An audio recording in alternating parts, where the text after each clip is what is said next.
कोणीच मुलाला शिकवत नाही. जर असं असेल तर मला एक सांगा, जसं की मुलं शिवाय देतात, काही मुलं शिवाय देतात, काही मुलं शिवाय देतात. मग त्यांना असे आई वडील त्यांचे किंवा असं कुणी शेजारी किंवा आणखी कुणी असं बसून शिकवतं का, चला आज आपण शिवूया असं असं असं असं असं? नाही. मग नाही शिकवत तरी ती मुलं शिव्या कशी देतात?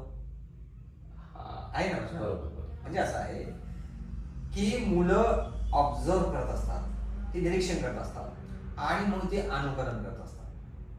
बरं, दुसरा प्रश्न माझा असा आहे की मुलांना बऱ्याचदा पुस्तकातील आपण जर प्रश्न विचारले, धड्याखालचे म्हणा किंवा कविता पाठ होते का, तर काही मुलांना ते होत नाही.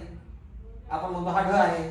बरं, त्याच वेळेस तो सिनेमाचे गाणे सहज म्हणू शकतो, ज्या जाहिराती असतात त्याही तो अगदी जसे आहे तसे म्हणतो.